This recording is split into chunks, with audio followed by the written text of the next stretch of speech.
A lot of people think that being a leader and being a manager are the exact same thing.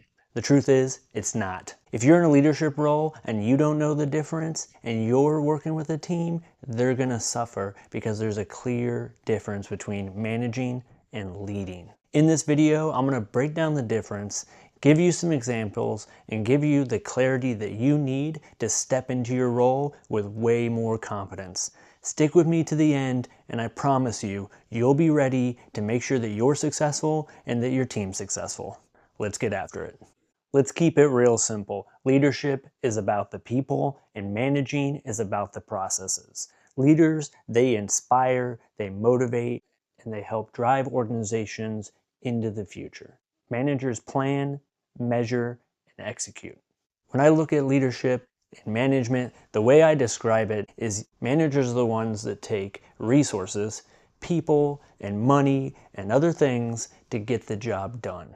Leaders are the ones who deal with the more art approach of taking care of people, inspiration, motivating, and creating an overall vision for an organization. A lot of times, as leaders, we end up doing both these roles, and we have to put the leadership hat on and we have to put on the management hat. And that's why a lot of people confuse what is the difference. Here's another simple way to take a look at it. Managers, they're the ones who are operating a train on tracks, and they make sure that that train stays on schedule.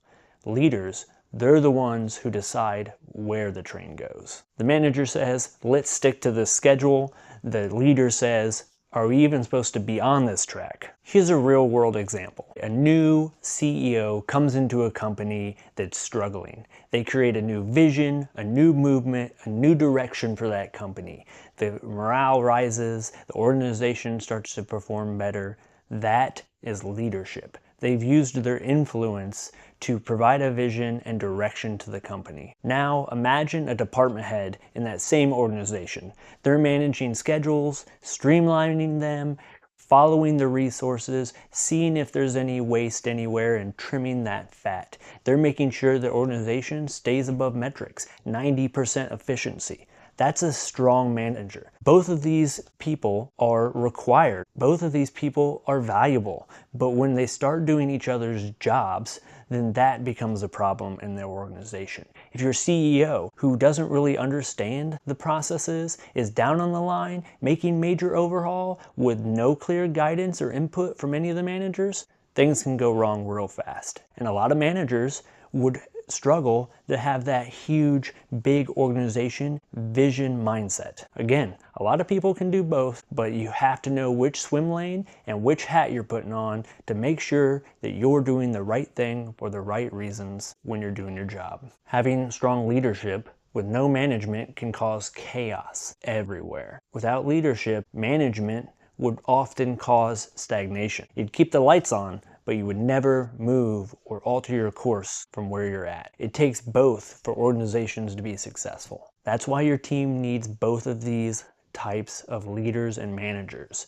They don't need motivational posters. They need the direction from your leaders, and they need the stability from your managers. Here's a quick couple of questions to ask yourself if you don't know which one you're falling into or which one you're spending more time in. Do you spend most of your day solving people problems, or do you spend most of your day organizing systems? Do people come to you for inspiration on how to move forward, or do they come to you to clarify the processes? Do you thrive during new evolutions and new direction, or do you thrive in consistency? The first portion of those questions reflects about leadership. The second half reflects about management. Again, a lot of us have to do both. If you're naturally solving people problems and always being the one that people turn to when there's conflict and they need clarity on what the vision is, then you're leaning towards that leadership category. If you find comfort in those plans,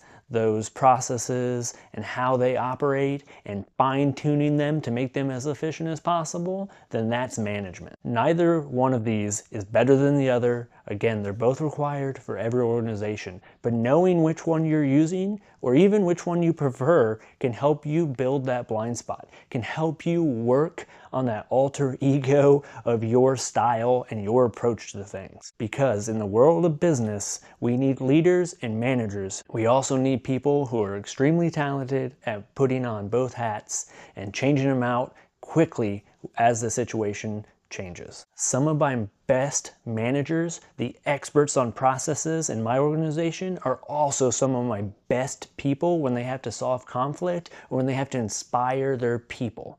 They know how to balance both approaches, and that's key. I look for those leaders who are ready to move up to that next level to be balancing both of those equations. If you're a strong leader and really can wrap your head around vision, but you aren't so good at the management side, then read project management books. Watch some podcasts. Get into your organization's processes. See if you can do anything to help your vision align to also help those processes. If you're an extremely strong manager, but you aren't very good at the vision or the inspiration piece, start giving feedback to your team more than just, those check-ins. Try to see how they are. Learn your people. Read books. My favorite is Simon Sinek's Start With Why or Leaders Eat Last. Another great tool is to get feedback from your team. What can you do to be a better leader? Start there, and it's going to give you some clarity on what your team really wants from you. Focusing on your weaker side can help you become a stronger overall leader. Your goal isn't to become someone else or just to fake it over on that side. The goal is to get better overall as a person, because when you start to master both sides, your management is going to get better when you can start thinking like a leader, and your leadership's going to get better when you can start thinking like a manager. So developing both sides of the equation isn't about faking it. It's about becoming better for your team and the organization as a whole. Here's the bottom line though. Leaders are doing it right, our managers are doing it right. You're probably naturally gifted at one over the other, and strengthening that other side is going to make you better overall. Try to spend some dedicated time thinking when you're making choices in your work. Which hat am I using? If you take and make a dedicated, conscious effort into thinking, it can help you understand why you're making the decisions you're making. Which one do you think you are right now? Drop it in the comments. Leader, manager, or maybe you're both. I want to hear from you and hear how you're using your style to make the organization better and your team better. If this helped you, check out my video on what every leader should do in their first week. It's a killer. It'll help you understand how to go in and make the right choices from day one. And if you haven't already, hit that subscribe button and share this with somebody who could benefit from it.